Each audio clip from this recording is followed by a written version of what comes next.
산상수훈은 거울 중에 거울입니다. 여러분들이 올바른 마음가짐으로 산상수훈 말씀을 들으면 매 시간이 새로워지는 시간이 될 것입니다.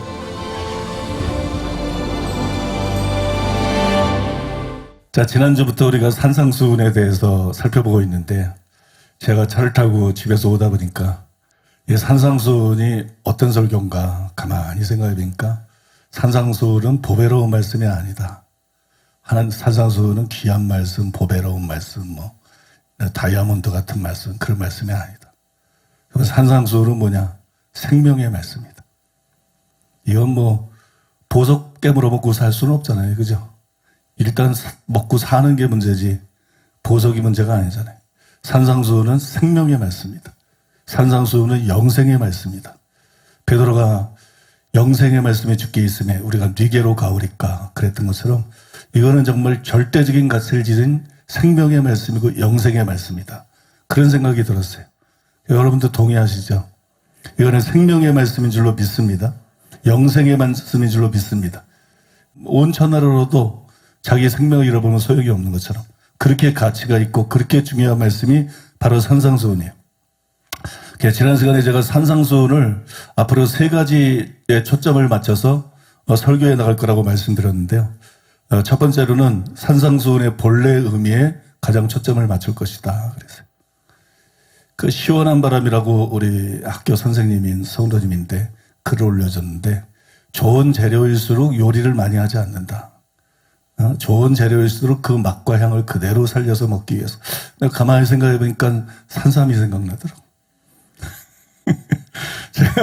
제가 산에 다니면서 산삼을 자주 캐잖아요. 그죠?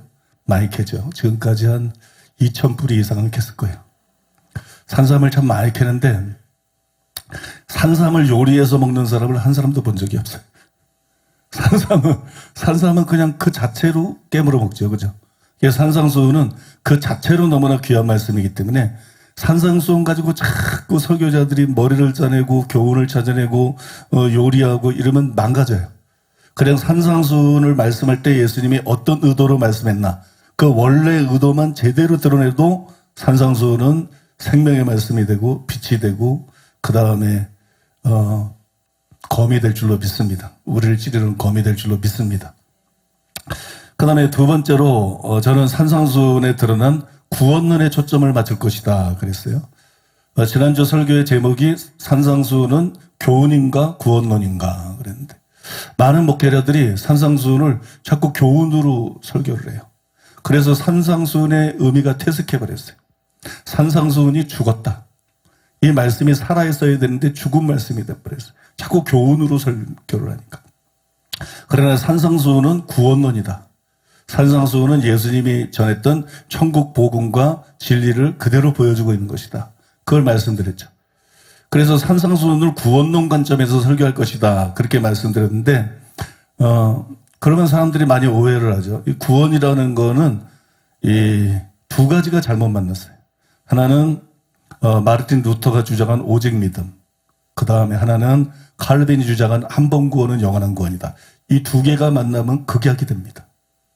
회개도 무시하고 믿음에 따르는 행함까지도 무시해가면서 믿음을 강조하는 것은 이단입니다. 그거는 기독교 성경에서 너무 무지한 거예요.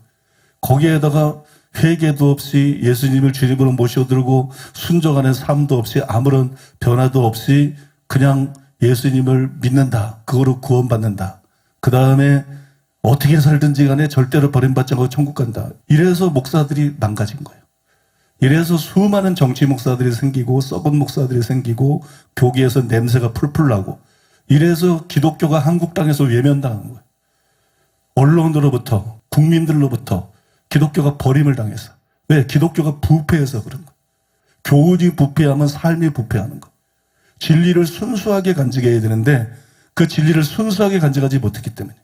그래서 여러분, 에베소서 2장 8절에 보면 너희가 믿음으로 말미암아 구원을 얻었으니, 이 과거형의 구원이 있고, 빌립보서 2장 12절에 보면 두렵고 떨림으로 너희 구원을 이루라, 복종해서 현재 시제의 구원이 있고, 그 다음에 디모데후서 4장 18절에 보면 천국에 들어가시도록 구원하시리니 미래 시제의 구원이 있거든요. 그걸 신학적인 용어로는 칭의, 성화, 영화라 그래요. 그걸 한마디로 말해서 신학적인 용어로는 구원의 서정이다. 그렇게 표현을 하는데, 그러니까 예수 믿고 구원받은 게 구원의 전부가 아니에요. 예수 믿고 구원받은 것은 구원의 시작이에요. 그 다음에는 성화의 과정이 있는데 이 성화도 구원을 이루는 거예요. 구원이에요. 그 다음에 영화가 있는데 궁극적인 구원이라고 그러죠. 버림받지 말고 제대로 신앙생활 하다가 예수님 올 때 들림받고 반드시 천국에 가야 돼요. 믿습니까? 그게 여러분 영화예요. 이 칭의와 성화와 영화, 이게 다 구원론이란 말이에요. 근데 산상수훈이 어떻게 되어 있느냐? 산상수훈은 마태복음 5장 1절에서 16절까지가 서론인데, 그런 팔복과 너희는 세상의 소금이고 빛이다. 그건데요. 이 팔복이라는 거는 뭐냐? 예수님이 천국 복음을 가르쳤어요. 마태복음 4장 23절이라는 것처럼 천국 복음을 가르쳤는데, 회개하라 천국이 가까웠느니라. 그 천국을 받아들이고 회개한 사람들이 있어. 그러니까 이 천국 복음은 내가 믿습니다, 이게 아니야. 그 천국 복음을 받아들이면 회개하게 돼 있어요. 그리고 예수님을 믿게 돼 있어요. 믿습니까? 회개와 믿음이 같이 가게 돼 있어요. 그러니까 사람이 바뀐단 말이에요. 그러니까 천국 복음을 받아들이는 사람이 어떻게 바뀌었나? 천국 복음을 받아들이고 구원받은 사람은 어떤 사람이 됐나? 그거를 보여주는 게 팔복이라는 말씀입니다. 진짜 기독교인은 다 팔복의 사람이에요. 진짜 그리스도인은 다 팔복의 사람이에요. 여러분 그걸 믿습니까? 그래서 이거는 뭘 말해주는 거예요? 누가 의롭다함을 받은 사람인가? 누가 거듭난 사람인가? 누가 구원받은 사람인가를 보여주는 거죠. 그 다음에 팔복의 본론은 마태복음 5장 17절에서 7장 12절까지예요. 근데 거기 보면 이게 인크루지오 구조입니다. 마태복음 5장 17절에 보면 내가 율법이나 선지자나 폐하러 온 줄로 생각지 말라. 그러니까 자꾸 믿음만 강조하고 믿음에 따르는 행함을 강조하지 않는 것이 잘못됐다는 게 이 말씀을 통해서도 그냥 드러나는 거예요. 예수님이 율법을 폐하러 왔으면 우리가 믿기만 하면 되는데, 예수님의 율법을 폐하러 온 것이 아니라 완전케 하러 왔어요. 그 뜻을 완전히 드러내고 더 지키게 하게 오셨어요. 의식법들은 다 폐해졌지만 바른 믿음을 가진 사람들은 예수님께서 완전케 하신 그 율법을, 그 말씀을 지키며 살게 돼 있어요. 또 7장 12절에 보면 황금률을 말씀하시면서 무엇이든지 남에게 대접을 받고자 하는 대로 너희도 남을 대접하라. 이렇게 황금률을 말씀하시면서 이것이 율법이요 선지자니라. 그러니까 5장 17절에서 7장 12절까지는 율법과 선지자에 대해서 말씀하고 있는. 그러니까 이제 저도 옛날에 많이 궁금했어요. 마태복음 5장에 보면 간음하지 말라는 말을 너희가 들었거니와 살인하지 말라는 말을 너희가 계명에 대해서 해석을 해요. 근데 6장에 가면 그게 아니고 그냥 자꾸 교훈을 주세요. 왜 이렇게 하시지? 율법과 선지자이기 때문에 그런 거예요. 율법만 다루겠다고 말씀하지 않았어요. 율법을 통해서 십계명과 하나님의 계명들을 주시고 선지자들을 통해서 책망하고 필요한 교훈들을 자유로 또 하나님이 성령의 감동 속에 주셨어요. 예수님도 똑같이 율법과 선지자를 통해서 구약시대 때 하나님께서 당신의 백성들에게 하나님의 뜻을 드러냈는데, 이제 예수님께서 때가 되면 오셔서 신약시대의 백성들에게 율법에 대해서 바르게 해석해 주시고 또 우리에게 대한 하나님의 뜻이 무엇인지를 포괄적으로 말씀해 주고 있다는 거예요. 믿습니까? 그것이 여러분 산상수훈의 본론이에요. 그러니까 이거는 산상수훈의 본론인데 여기 핵심 구절이 뭐냐? 20절이에요. 너희 의가 서기관과 바리새인보다 낫지 못하면 결단코 천국에 들어가지 못하리라. 그러니까 얼마나 지금 교회 안에 퍼져 있는 구원론이 이게 가짜인지, 얼마나 기독교를 지금 훼손시키고 무너뜨리고 있는지를 보여주는 거예요. 우리의 의가 서기관과 바리새인보다 낫지 못하면 천국에 들어갈 사람이 한 사람도 없어. 근데 오직 믿음이나 강조하고, 근데 장고대처럼 한 번 구원은 영원한 구원이고 어떻게 살든지 천국 가고, 이런 회개한 말들을 하면 되겠냐는 거예요. 회개하고 믿어야 되는 것이고, 그죠? 예수님을 구주로뿐만 아니라 임금으로 모셔드리고 순종해야 되는 것이고, 그다음에 구원받은 사람도 버림받을 수 있기 때문에 바울이 말한 것처럼 복종하여 두렵고 떨림으로써 자기 구원을 이루어 나가는 삶을 살아야 된다. 이게 기독교다. 이게 진짜 신앙이다. 이거를 보여줘야지. 믿습니까? 그러니까 산상수훈의 본론은 바로 성화를 다루고 있는 거예요. 구원을 이루는 것을 다루고 있는 거예요. 그다음에 산상수훈의 결론은 마태복음 7장 13절부터 27절까지인데, 거기에 보면 산상수훈의 설교를 들은 사람들에게 이제 예수님이 결단을 촉구하는 거예요. 이게 생명으로 인도하는 좁은 문이다. 내가 지금까지 말한 것이 이게 생명으로 인도하는 좁은 문이야. 내가 지금까지 너에게 가르친 것이 이것이 생명으로 인도하는 좁은 길이야. 이 문으로 들어가라. 이 길로 들어가라. 나머지는 다 멸망으로 인도하는 것이다. 나머지는 그 종착역이 지옥이다. 거짓 선지자들은 다른 말을 할 것이다. 교회 안에 얼마나 거짓 선지자들이 많은지. 예수님은 이게 좁은 길이다. 이게 생명의 길이다. 나머지는 다 멸망으로 가는 길이다. 근데 팔보 갖고 아무 상관없이 그냥 믿는다고만 하고 그러면 다 천국 간다. 이게 다 거짓 선지자예요. 이 시대의 거짓 선지자들. 그래서 여러분 결국 예수님께서 말씀하는 게 뭐예요? 나더러 주여 주여 하는 자마다 천국에 다 들어갈 것 아니다. 하늘에 계신 내 아버지의 뜻대로한 자라에 들어간다. 믿습니까? 그 다음에 선지자는 노릇하고 귀신 쫓고 많은 권능을 행했어도 불법을 행하는 자. 예수님이 지금 법을 계속 가르치셨잖아요. 이걸 지키지 않는 자들은, 이거를 이대로 살지 않는 자들은, 이걸 무시하고 지멋대로 사는 자들은 그가 목사든지 부흥사든지 얼마나 놀라운 기적을 행했든지 지옥을 면치 못할 것이다. 그러니까 두 종류의 사람이 있는데 하나님 교회에 나와서 이렇게 말씀을 듣는데 삶은 괴리가 되어 있는, 하나님 말씀을 무시하고 살지 않는 이 사람들은 다 가짜다. 말씀을 들을 뿐만 아니라 그 말씀대로 살려고 노력하고 완벽하지는 않다고 살아가는, 성령을 의지해서 하나님을 의지해서 살아가는 그 사람들이 진짜다. 그런 사람들만 진짜 천국에 들어가는 사람이다. 여러분 믿습니까? 성경은 여러분 믿는 자를 뭐라 그러냐? 순례자라 그래. 순례자가 뭐냐? 목적이 땅에 있는 게 아니야. 여기 다 지나가는 거야. 순례자의 목적은 딱 하나야. 저 높은 곳을 향해서. 순례자의 목적은 딱 하나야. 천국에 가는 거야. 본향에 가는 거야. 본향. 여러분 믿습니까? 여러분 기독교인의 목적은 그것입니다. 그래서 다른 것은 지나칠 수 있는 거예요. 다른 것은 무시할 수 있는 거예요. 기독교인의 최고의 관심은 천국 가는 것이에요. 믿습니까?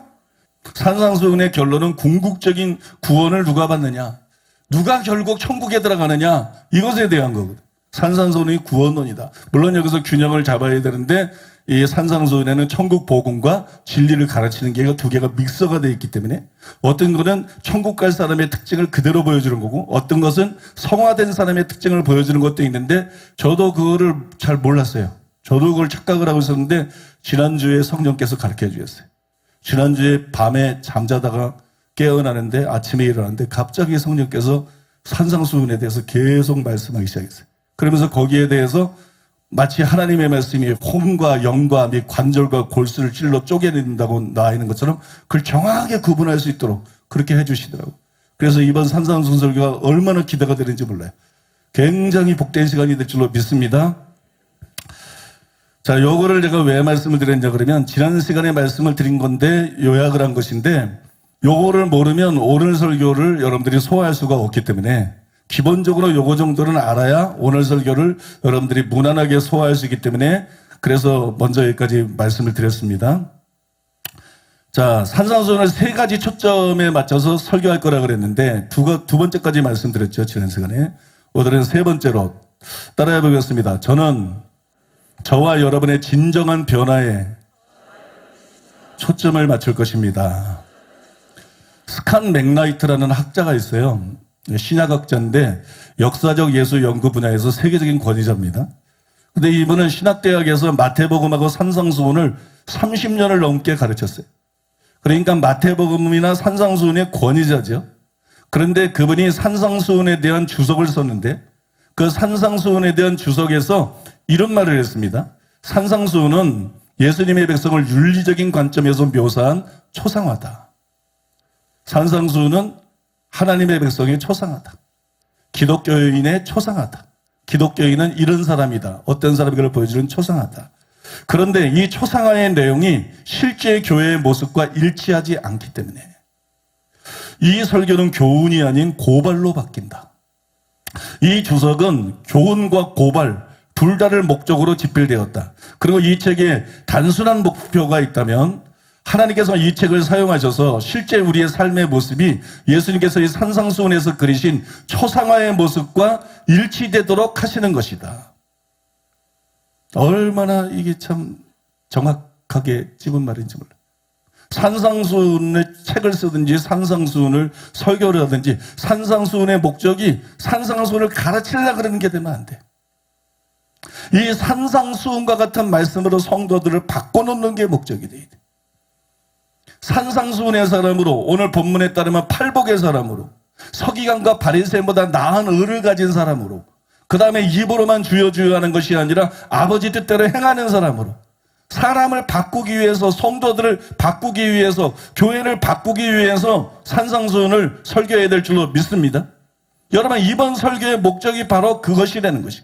같은 책에서 여러분 스캇 맥라이트는 또 이렇게 말을 했어요. 사도 바울은 성경의 궁극적인 목표를 기술하면서 성경이 우리에게 계시된 것은 우리를 바꾸기 위함이라고 말한다.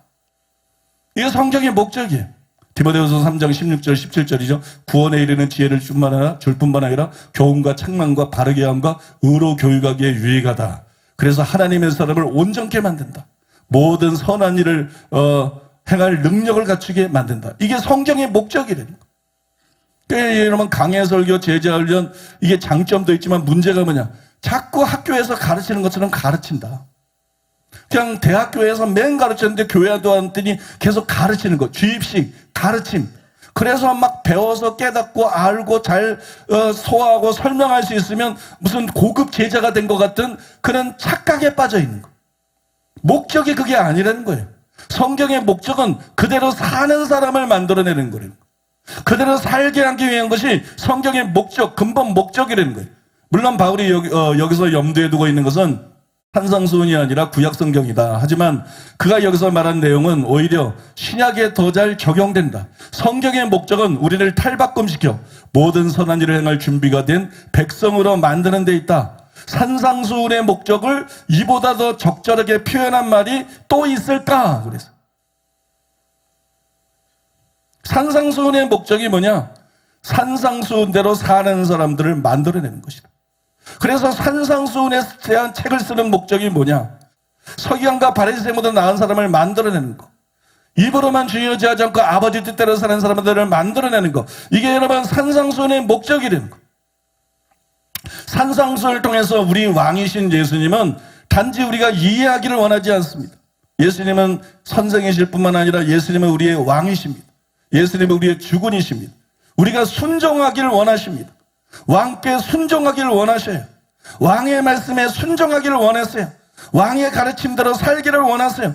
저는 이런 예수님의 뜻을 받들어서 먼저 저부터, 그 다음에 저의 가족들이, 그리고 친척들이, 그리고 모든 목회자와 성도님들의 그 변화를 목표로 산상수훈을 설교할 것입니다. 그래서 여러분도 이 산상수훈 설교를 들으면서 이 설교를 통해서 내가 반드시 변화되고 말겠다. 이 설교를 통해서 나는 반드시 변화될 것이다. 그런 각오로, 그런 마음으로 이 설교를 듣게 되시기를 예수님의 이름으로 축복합니다. 여러분, 성경은 하나님의 말씀을 뭐에 비유하냐 그러면 성경은 하나님의 말씀을 거울에 비유합니다. 고린도전서 10장 1절로 11절. 형제들아, 너희가 알지 못하기를 내가 원치 아니하노니 우리 조상들이 다 구름 아래 있고 바다 가운데로 지나며 모세에게 속하여 다 구름과 바다에서 세례를 받고 다 같은 신령한 식물을 먹으며 다 같은 신령한 음료를 마셨으니 이는 저희를 따르는 신령한 반석으로부터 마셨음에 그 반석은 곧 그리스도시라. 그러나 저희의 다수를 하나님이 기뻐하지 아니하신 고로 저희가 광야에서 멸망을 받았느니라. 그런 일은 우리의 거울이 되어 우리로 하여금 저희가 악을 즐겨한 것 같이 즐겨하는 자가 되지 않게 하려 함이니 저희 중에 어떤 이들과 같이 너희는 우상 숭배하는 자가 되지 말라. 기록된 바 백성이 앉아서 먹고 마시며 일어나서 뛰논담과 같으니라. 저희 중에 어떤 이들이 간음하다가 하루에 23,000명이 죽었나니 우리는 저희와 같이 간음하지 말자. 저희 중에 어떤 이들이 주를 시험하다가 뱀에게 멸망하였나니 우리는 저희와 같이 시험하지 말자.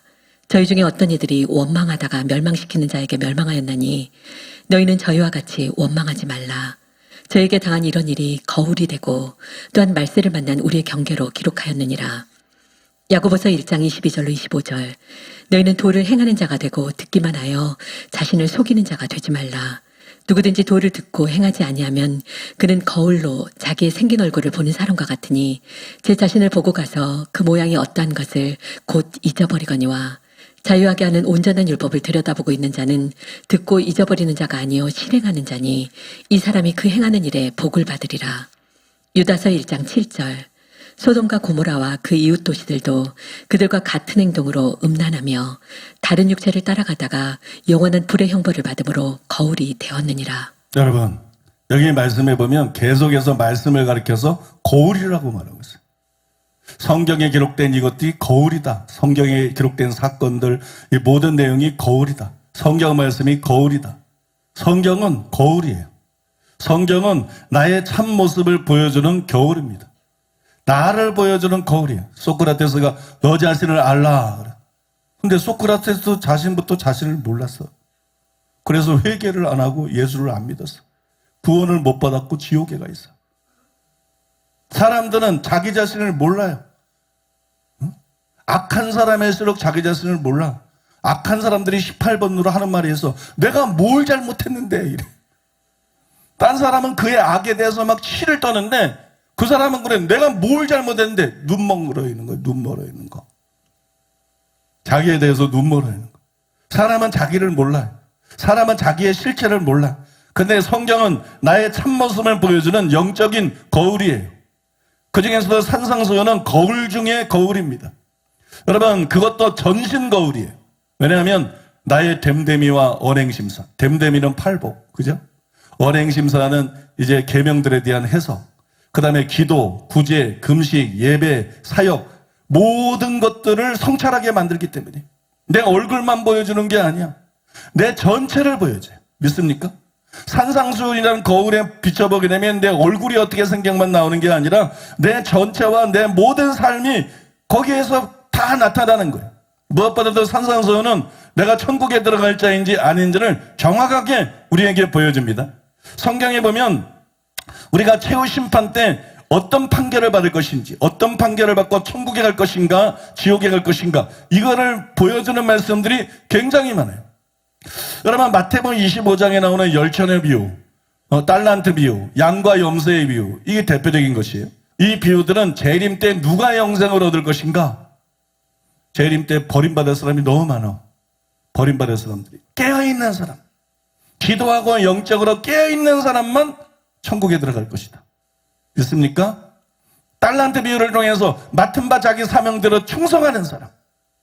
그 다음에 양과 염소의 비유를 통해서 정말 가난한 자를 사랑하고 베풀고 나눠주고 바른 믿음을 가지고 선을 행하는 사람.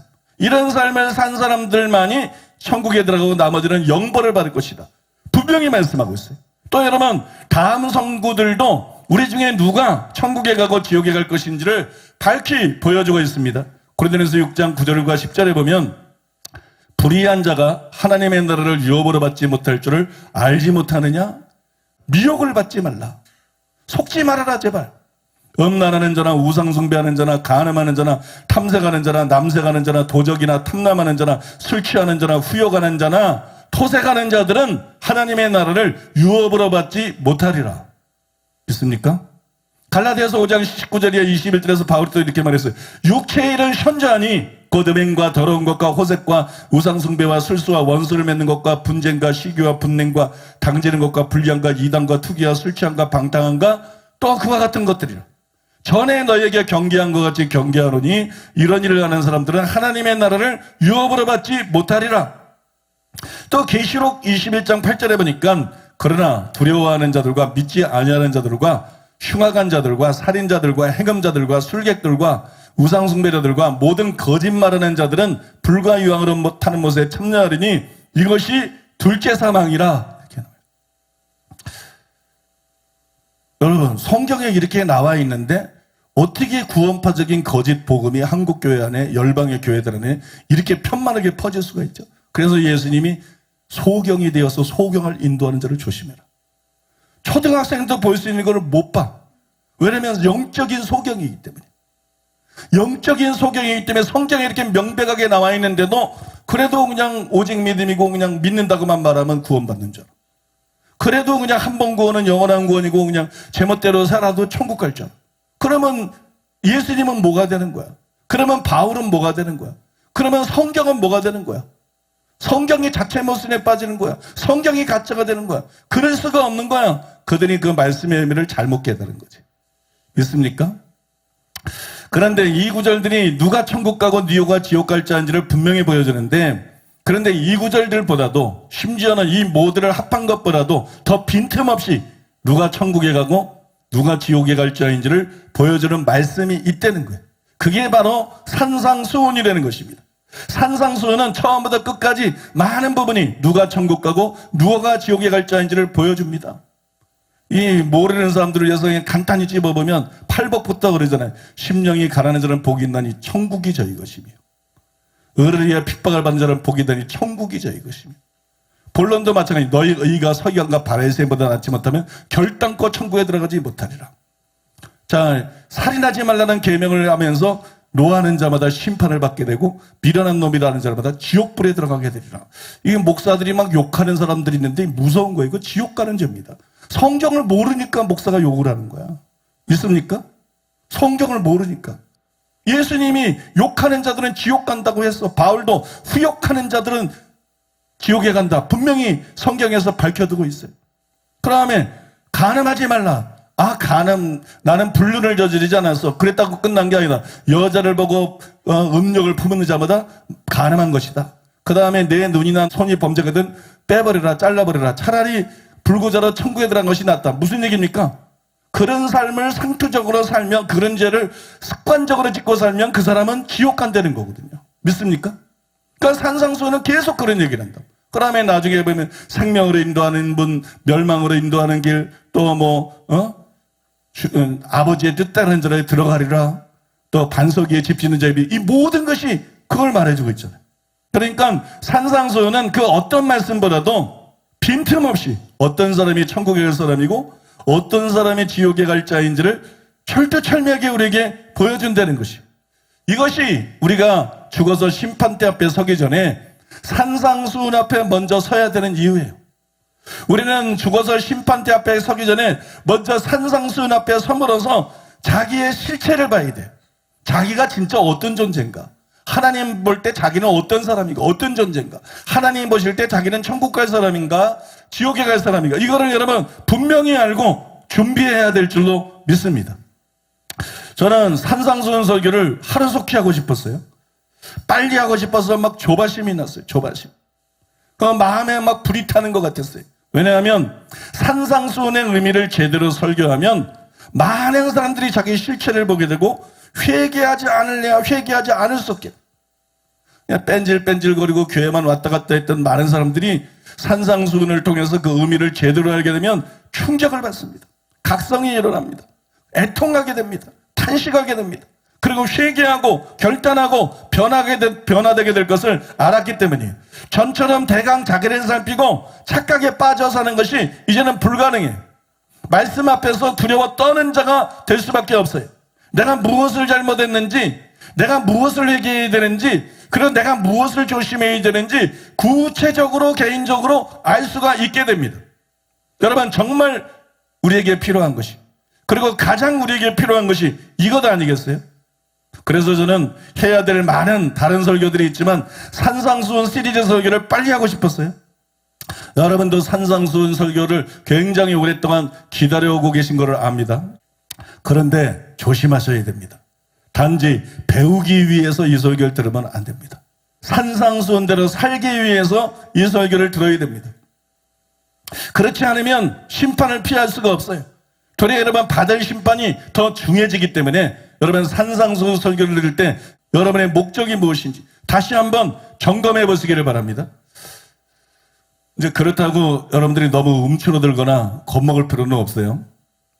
겨우 1시간 들었을 뿐인데, 지난 시간에 시작했습니다. 겨우 1시간 들었을 뿐인데 산상수훈은 이미 저를 바꾸고 있고, 산상수훈이 저를 바꾸고 있어요. 이미 산상수훈은 여러분을 바꾸고 있어요. 그죠? 겨우 1시간 들었는데 이미 우리가 바뀌고 있어. 이미 우리가 달라지고 있어. 회개가 터져 나오고 있어. 기도가 터져 나오고 있어. 잘 박혀져요. 그죠? 우리들이 바뀌고 있어.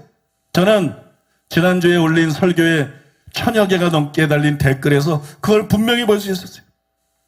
산상수훈 말씀을 통해서 자기의 실체를 알고 탄식하고 회개하고 하나님께 은혜를 구하고 팔복의 사람이 되기로 결단하고 서기관과 바리새인보다 나은 을 가진 자가 되도록 결단하고 아버지 뜻대로 사는 자가 되기로 결단하는 많은 성도님들의 댓글의 내용을 통해서 그걸 확인할 수 있었어요. 한번 물어볼까요? 여러분들이 지난주에 들은 산상수훈 설교를 통해서 분명히 내가 바뀌고 있다, 변화가 내 속에서 시작되었다. 그걸 느끼는 분들 한번 손 들어보시기 바랍니다. 그걸 느끼는 분들 한번 번쩍 손 들어보시기 바랍니다. 번쩍. 여러분 1시간 설교를 했는데 많은 사람들이 바뀌고 있어요. 많은 사람들이 바뀌고 있어요. 저는 산상수훈 시리즈 설교가 매 시간 여러분들을 바꿔놓게 될 거라고 믿습니다. 제가 근거 없이 그 얘기를 하는 것이 아니에요. 저는 성도들을 괴롭히는 걸 원치 않아요. 무거운 짐을 지우는 걸 원치 않아요. 그러나 나는 이 교훈의 그 수준을 내가 정할 권한이 없어요. 그거는 예수님의 권한입니다. 나는 예수님이 말씀한 대로 가르칠 뿐이에요. 그거는 성경을 기록한 사도들의 권한입니다. 여러분 그들이 계시받은 대로 가르칠 뿐이에요. 그러나 저는 여러분들에게 단지 무거운 짐을 지우는 것이 아니라 여러분들이 그 말씀대로 살고 자유케 되기를 원합니다. 그래서 저는 항상 방법론에 심오한 관심을 갖고 있어요. 집요한 관심을 갖고 있어요. 이번에도 여러분 산상수훈 팔복에서 제일 찔리는 게 뭐예요? 제일 찔리는 거. 팔복에서 제일 찔리는 거는 마음이 청결한 자는 복이 있나니 저희가 하나님을 볼 것이며. 야, 이거 진짜 멘붕이야. 마음이 청결한 자는 복이 있나니 저희가 하나님을 볼 것이며. 내가 성도들이 어떻게 마음을 청결한 자가 되고자 결단하게 만들 수는 있는데 성도들이 실제로 어떻게 마음이 청결한 자가 되도록 실제적으로 도울 수가 있지? 그래서 내가 그 방법을 찾는 것은 불가능하다. 성경이 뭐라고 말하고 있나 보자. 예수님이 사도들이 뭐라고 말하고 있나 보자. 거기에 관점을 가지고 완전히 백지 상태에서 새로이 연구를 시작했어요. 그때 하나님께서 저에게 엄청 놀라운 것을 가르쳐 주셨어요. 말 안 해. 그는 마음이 청결한 자를 마음이 청결한 자는 복이 있나니 천국이 저희 것이며 그 부분을 설교할 때 여러 말하고 나눌 것이에요. 생각만 해도 흥분이 돼요. 생각만 해도 흥분이 됩니다. 난 내용은 자세히 지금 설명할 수 없지만 간단하게 핵심이 뭐냐? 하나님의 말씀이 사람들을 변화시킬 것이다. 말씀이 사람들을 바꿔놓을 것이다. 말씀이 사람을 변화시킬 것이다. 성경 똑바로 보세요. 베드로전서 1장 23절. 너희가 거듭난 것이 썩어질 씨로 된 것이 아니라 썩지 아니한 씨로다니 살아있고 항상 있는 말씀으로 되었느니라. 말씀이 그 사람을 거듭나게 한다. 새 사람이 되게 한다. 새로운 피조물이 되게 한다. 변화시킨다. 물로 씻어 말씀으로 깨끗하게 하사 거룩하게 하시고 말씀으로 우리를 깨끗하게 씻어주신다. 말씀으로 우리를 거룩하게 하신다. 예수님이 말씀했죠. 아버지의 말씀은 진리니이다. 진리로 우리를 거룩하게 하옵소서. 또 예수님이 말씀했어요. 너희는 내가 일러준 말로 이미 깨끗하여졌으니.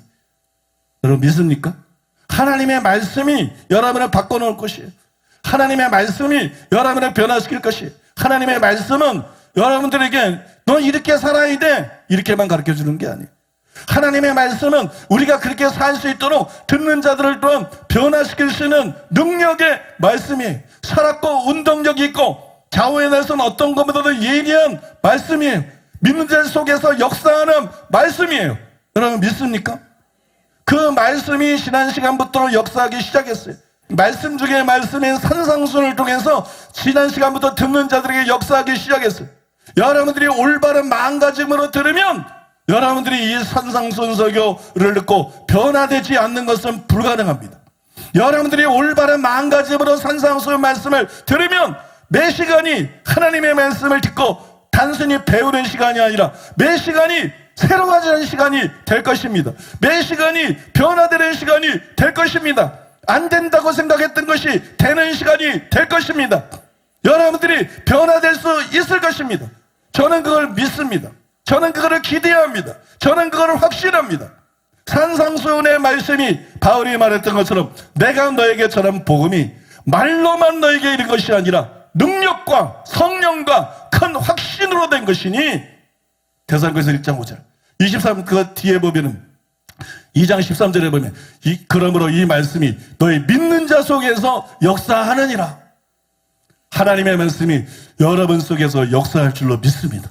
매 시간 듣는 말씀이 하나님의 말씀이 여러분 속에서 역사하셔서 여러분이 힘으로 끊을 수 없는 죄들을 끊게 만들고 여러분의 힘으로 변화될 수 없는 것들을 변화되게 만들고 여러분들을 새롭게 만들 줄로 믿습니다.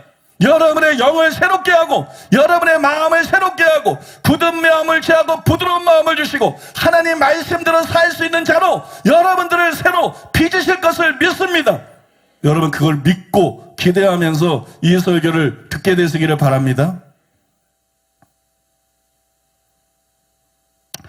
그래서 산상수훈 설교를 통해서 여러분들이 다 바뀌기를 원하실 텐데 그걸 진실로 원하는 분들은 제가 하라는 대로만 하시기 바랍니다. 첫째로 오늘 집에 가서 산상수훈을 펴고 다시 읽으세요. 지난주에도 읽었지만 다시 읽어보십시오. 그 말씀을 거울로 삼으세요. 산상수훈을 알라고 읽지 마세요. 산상수훈을 통해서 자기를 알려고 읽으세요. 자기의 실체를 알려고 읽으세요. 여러분 산상수훈을 거울로 삼아서 자기를 비춰보세요. 자기의 실체에 대해서 눈을 뜨세요. 그리고 고쳐야 될 것을 고치고 말겠다고 결단하세요. 산상수훈을 읽으면 안 찔릴 사람이 없어요. 명목상의 신자들은 가짜인 것이 드러나서 충격을 받고 회개하게 되고 진짜 신자들은 그 수준이 하늘에 계신 아버지의 온전하신 같이 온전한 수준이 아니기 때문에 찔림을 받고 회개하게 됩니다. 그래서 불신자와 명목상의 신자들은 참신자가 되고 어린 신자들은 성숙한 신자가 되고 가장 성숙한 신앙인들도 잘 달리는 말에 채찍질했을 때처럼 더욱 잘 달리게 만드는 것이 바로 여러분 산상수훈입니다. 그렇게 귀한 말씀이 산상수훈이에요. 둘째로 산상수훈 시리즈 설교 때 1시간도 빠지지 마시기를 바랍니다. 이 시리즈 설교는 여러분을 획기적으로 변화시킬 수 있는 설교입니다. 교회 전체의 수준을 몇 단계나 올릴 수 있는 강력한 말씀입니다. 그래서 여러분 1시간도 빠지지 않겠다고 결단하시고 그거를 저에게 약속하시기 바랍니다. 자, 나는 이제 산상수훈 설교 끝날 때까지 1시간도 빠지지 않고 참석해서 설교를 듣겠습니다. 인간의 힘으로 어쩔 수 없는 천재지변 빼고 그런 천재지변도 예수의 힘으로 일어나지 말지어다. 없을지어다. 1시간도 빠짐없이 참석해서 설교를 듣겠습니다. 그렇게 약속하는 분만 손 들으세요. 그래서 매 시간 말씀에 비달해서 자기 실체를 발견하고 말씀의 날성검에 의해서 깊은 찔림을 받고 말씀의 방망이로 흠씬 두들겨 맞고 완전히 깨지는 변화되는 여러분 되시기를 바랍니다. 또한 여러분 말씀을 들은 후에 통곡하고 회개하는 시간을 충분히 가지시기 바랍니다. 절대로 들은 말씀을 흘려 떠내려버리지 마세요. 회개로 자기 거로 만드세요. 기도로 그 말씀을 완전히 소화하시고 자기 거로 만들고 변화되는 여러분 되시기를 바랍니다. 셋째는 기도할 때마다 산상수훈을 영적인 전신 거울로 사용하시기를 바랍니다. 우리는 매일 거울을 봅니다. 그죠? 저도 거울 오늘 2번 봤어요. 거울 2번 봤는데 여러분도 거울 다 보시죠? 그죠? 네, 보셔야 돼요. 남을 위해서. 저도 우리 매일 거울을 봅니다. 마찬가지로 매일 산상수훈 앞에 서야 돼요. 산상수훈이 거울 중에 거울이라면 우리는 매일 산상수훈 앞에 서야 됩니다. 무슨 말이냐면 오늘부터 기도할 때마다 산상수훈을 머리에 떠올리십시오. 팔복의 첫 번째 보든 마지막 복까지. 그리고 이제 계명들에 대한 거, 뭐 가르침에 대한 거. 산상수훈을 머리에 떠올리세요. 산상수훈의 모든 가르침 앞에 발가벗고 서세요. 자기를 방어하지 마세요. 자기를 방어하지 말고 발가벗고 서세요. 그리고 산상수훈을 따라서 회개하세요. 산상수훈을 따라서 회개하세요. 산상수훈을 따라서 기도하세요. 설교 듣고 난 다음에 기도하는 거 그것만으로는 부족합니다. 날마다 기도할 때마다 산상수훈을 회개 제목으로 삼아야 돼요. 산상수훈을 기도 제목으로 삼아야 돼요. 산상수훈을 회개 제목으로 삼아서 회개하고 산상수훈을 기도 제목으로 삼아서 기도해야 돼요. 그렇게 하게 되면 여러분들은 반드시 변화됩니다. 왜냐하면 주님이 약속하셨거든요. 구하라 그러면 주실 것이, 찾으라 그러면 찾을 것이, 두드리라 그러면 열릴 것이. 이 산상수훈에 나오는 말씀. 이게 그냥 기도에 대해서 말하는 게 아니에요. 산상수훈을 정말 들은 사람들이 지금 뭐 문제 해결해달라고 기도하겠어요? 돈 많이 벌게 해달라고 기도하겠어요? 성공하게 해달라고 기도하겠어요? 산상수훈은 설교기의 말미에 있는 거거든요. 본론의 마지막 부분에 있는 거거든요. 산상수훈을 설교를 듣고 심각하게 그 진리를 깨닫는 사람들이 기도할 때 뭘 구하겠어요? 뭘 찾겠어요? 뭘 얻으려고 두들기겠어요? 팔복의 사람이 되기를 원합니다. 서기관과 바리새인보다 나은 사람이 되기를 원합니다. 아버지의 뜻대로 행하는 자가 되기를 원합니다. 나는 가짜가 아니라 진짜가 되기를 원합니다. 나는 가짜 목사가 아니고 진짜 목사. 나는 가짜 장로가 아니고 진짜 장로. 나는 가짜 권사가 아니고 진짜 권사. 나는 가짜 기독교인이 아니고 진짜 기독교인이 되기를 간절히 원합니다. 여러분, 그걸 구하지 않겠어요? 그거 주신다는 것이에요, 여러분. 믿습니까? 우리가 구하고 찾고 두들기라는 거예요. 조금 기도하고 되니 안 되니 그런 소리 말라는 거예요. 조금 공부한다고 공부가 되냐는 거예요. 조금 일한다고 돈이 많이 벌어집니까? 조금 노래한다고 실력이 갑자기 늘어납니까? 한가한 소리 하지 말고 여러분, 구하고 찾고 두드리라는 것이에요. 팔복의 사람이 되도록, 서기관과 바리새인보다 나은 의의 사람이 되도록, 산상수훈의 말씀을 알고만 있는 것이 아니라 살아낼 수 있는 사람이 될 수 있도록 구하고 찾고 두드리라. 그러면 반드시 성령을 주실 것이다. 그래서 성령을 통해서 너희를 변화시켜 주실 것이다. 여러분, 믿으십니까? 여러분들은 전부 다 변화되게 될 줄로 믿습니다. 자, 그러면 이제 산상수훈의 서론이 끝났어요. 그럼 지금부터 지극히 보배로운 산상수훈의 실제 내용을 살펴보겠습니다. 오늘은 일부만 살펴보겠습니다. 첫째로 따라해 보겠습니다. 나는 팔복의 사람인가? 산상수훈의 대지를 전부 이런 식으로 정할 거예요. 이게 거울이기 때문에. 우리가 단순히 이 말씀의 의미가 아니라 나를 깨달아야 하기 때문에. 나는 팔복의 사람인가? 여러 해 전에 후안 카를로스 오르티즈가 제자입니까? 라는 책을 썼어요. 제자입니까? 이 책이 센세이션을 일으켰어요. 완전히 선풍적인 인기가 있었어요. 그것은 진정한 제자, 즉 참 그리스도인의 정체성을 보여준 책입니다. 그런데 그 책보다 참 제자가 어떤 사람인지 더 잘 보여주는 것이 있어요. 그것이 바로 팔복입니다. 산상수훈의 서론에 나오는 팔복이에요. 약 24년 전 제가 산상수훈을 처음으로 설교를 할 때 저는 팔복이 제자들, 즉 구원받은 신자들을 묘사한 것이라는 걸 처음으로 알았어요. 나도 몰랐어요. 24년 전에 처음으로 알았어요. 그 당시에 몇몇 하나님의 사람들의 책들이 저에게 도움이 되었습니다. 먼저 존 웨슬리예요. 존 웨슬리는 팔복에 대해서 뭐라 그랬냐면, 주님은 산상설교에서 참된 신앙의 전모를 8가지 조목으로 종합해서 말씀하셨다 그랬어요. 그 다음에가 존 스토트예요. 존 스토트는 팔복은 특히 그리스도인의 성격과 행동의 8가지 주요 특징을 강조한다 그랬어요. 그 다음에 여러분 로이드 존지였어요. 로이드 존지는 이와 관련해서 가장 많은 말을 했는데, 팔복은 기독교인의 본질적 성격이다. 또 팔복은 기독교인의 기본 면모와 특징을 보여준 것이다. 그 다음에 팔복을 모두 한 군데에 모으면 기독교인의 윤곽이 잡히게 되어 있는데, 팔복을 하나의 합성인물로 묘사하면 그게 바로 진정한 기독교인이다. 진정한 기독교인이 어떤지를 팔복이 전체적으로 보여주고 있다는 거예요. 또 여러분, 그는 팔복이 일부 그리스도인의 성격을 묘사한 게 아니다. 이거는 전체 그리스도인의 성격을 묘사한 것이다. 이 굉장히 중요한 지적입니다. 여러분, 기독교인은 모두 이렇게 되어야 합니다. 이것은 일부 특수한 기독교인들을 서술한 말씀이 아닙니다. 우리 주님은 일부 뛰어난 인물들의 성격을 묘사하고 계신다고 말씀하지 않았습니다. 이것은 모든 기독교인 개개인에 대한 서술입니다. 그랬어요. 존 스토트 역시 같은 주장을 했어요. 존 스토트는 이렇게 말했어요. 이러한 특징을 나타내는 집단은 팔복의 특징이죠. 집단은 평범한 그리스도인들과 동떨어진 영적 귀족 사회인 엘리트 집단이 아니다. 그와 반대로 팔복은 모든 그리스도인이 어떤 사람이 되어야 하는가를 그리스도께서 친히 상세히 설명해 주시는 것이다. 이러한 모든 특성이 그를 따르는 모든 사람들의 특성이다. 그렇게 말했어요. 또한 여러분, 로이드 존즈는 또 하나의 중요한 지적을 했는데, 모든 진정한 그리스도인들에게 팔복이 전부 나타난다. 여러분, 팔복은 모든 기독교인들에게 나타나는 특성이고, 또한 팔복 그 8가지 특징이 모든 기독교인들에게 다 나타난다. 그 중에 한두 가지만 나타나는 건 기독교인이 아니다. 8가지 특징이 다 나타나는 그런 사람들이 진정한 기독교인이라는 거예요. 그걸 로이드 존즈가 이렇게 말했어요. 모든 기독교인은 이런 특징을 모두 나타내야 합니다. 이 특징은 모든 기독교인들을 위한 것이므로 필연적으로 모든 기독교인들은 이런 특징을 나타내어야 합니다.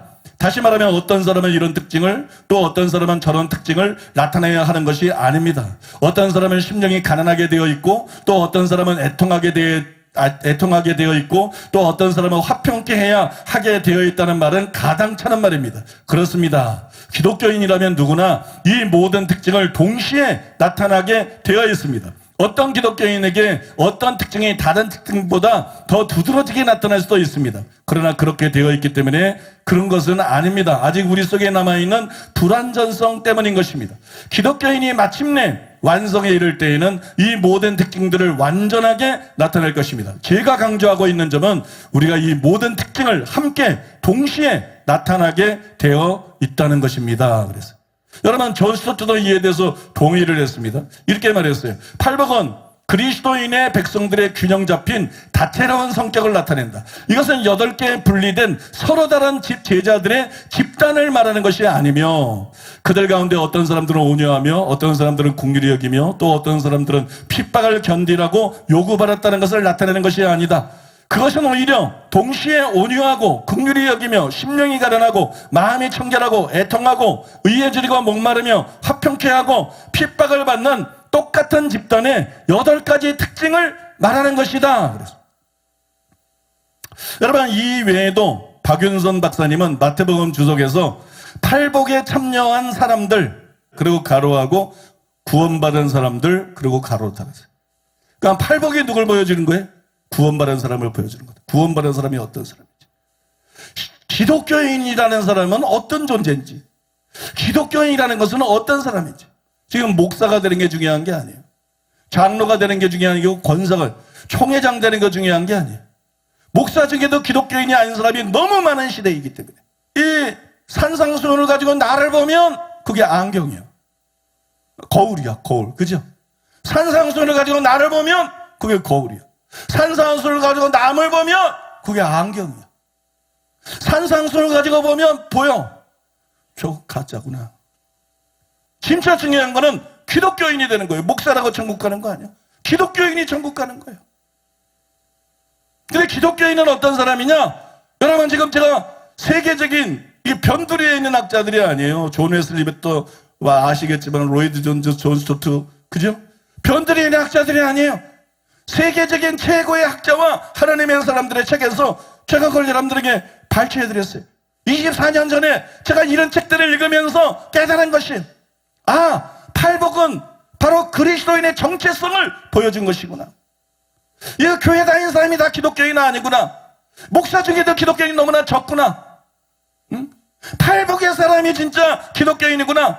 팔복의 사람이 아니면 가짜구나. 그는 진정한 기독교인이 아니고 명목상의 신자이거나 외식자이거나 소경이고 우맹들이구나. 멸망받을 자들이구나. 그걸 여러분 확실히 알게 된 것이. 근데 24년 전에 제가 읽고 24년 전에 깨달은 팔복에 대해서 깨달은 이 말씀들을 내가 왜 또 여러분들에게 지금 읽어드린 것처럼 자세하게 읽어드렸느냐. 이거는 여러분 팔복에 대한 이런 시각, 팔복에 대한 이런 견해가 내 개인의 주관적인 생각이 아니라는 거예요. 내가 만들어내거나 나 혼자만 생각하고 있는 독특하고 이상한 생각이 아니라는 것이, 이것이 바로 기독교의 정통 교리고 신학이라는 거예요. 믿습니까? 팔복이 이런 것이라는 것은 많은 사람들에게 엄청난 충격이에요. 교회 안에 널리 퍼진 구원론 때문이지. 교회 안에 널리 퍼져 있는 잘못된 구원론 때문에 많은 사람들이 로마서 10장 9절과 10절에 의거해서 신앙 고백을 하고 그러니까 나는 구원받았다 이렇게 생각해. 그리고 구원의 확신을 갖습니다. 또 그런 사람들은 고린도전서 12장 3절에 성령으로 아니하고는 누구든지 예수를 주시라 할 수 없느니라 이 말씀을 읽으면서 위로를 받아요. 그런 그들에게 팔복이 구원받은 자에 대한 묘사라는 것은 엄청난 충격이죠. 충격이 아닐 수가 없어요. 그것은 마치 이기는 자가 가는 나라라는 저의 소책자 설교를 처음 들었을 때와 같은 충격일 것이. 왜냐하면 구원 여부에 대해서 그 책이 뭐예요? 너를 이기는 자인가? 그거잖아요. 계시록 소아시 7개 예수님은 교인 전체에게 약속한 적이 없어요. 천국을 항상 이기는 자들에게만 약속했어요. 너는 이기는 자인가? 또 다른 질문은 당신은 팔복의 사람인가? 필연적으로 이런 질문을 낳는다는 말이에요. 팔복의 사람이 기독교인을 묘사한 것이다. 팔복은 기독교인의 초상하다. 그러면 너는 팔복의 사람인가? 그러면 너는 진정한 기독교인인가? 진정한 그리스도인인가? 필연적으로 이 질문이 거기서 파생이 됩니다. 여러분, 로이드 존즈는 이 점을 정확하게 간파를 했습니다. 그 다음에 그 중요성을 알았어요. 그래서 그는 산상수훈을 강의하면서 3번이나 다음과 같이 썼습니다. 이들 팔복에 대한 서술은 분명히 성경의 어느 것보다도 더 분명히 기독교인과 비기독교인과의 사이에 근본적이며 절대적인 차이를 나타낸다고 하겠습니다. 이것은 정작 우리의 관심사가 되어야 할 것입니다. 그리고 제가 산상설교를 고려해보는 일이 무엇보다 중요하다고 말씀드리는 이유도 이 때문입니다. 이것은 단순히 어떤 사람의 행실을 서술하는 것이 아닙니다. 사실상의 핵심은 기독교인과 비기독교인과의 이 같은 차이점에 있는 것입니다. 신약 성경은 이 점을 절대 기본적이며 근본적인 것으로 간주하고 있습니다. 그리고 제가 현대의 여러 가지 사태를 관망해 볼 때 교회에 가장 필요한 것은 이 본질적 차이에 대한 이해입니다. 이 같은 이해가 무디어져 있습니다. 즉, 세상이 교회 안에 들어오므로 교회는 세속화되었습니다. 한계가 분명치 않아졌습니다. 팔복의 말씀에서 기독교인에 대한 일반적 서술을 살펴보았습니다. 기독교인은 비기독교인과 본질상 얼마나 다른가를 아셨습니까? 그러므로 우리가 자문해 봐야 할 것들은 이것입니다. 우리는 천국에 소속되어 있는가? 우리는 그리스도의 통치를 받고 있는가?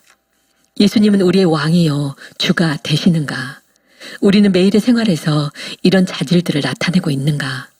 이렇게 하는 것이 우리의 소망이 되고 있는가? 우리가 이렇게 되도록 작정되어 있는 사실을 알고 있는가? 우리는 참으로 복된 자인가? 우리는 행복한가? 우리는 가득 채워졌는가? 우리는 평화를 얻었는가? 하는 것입니다.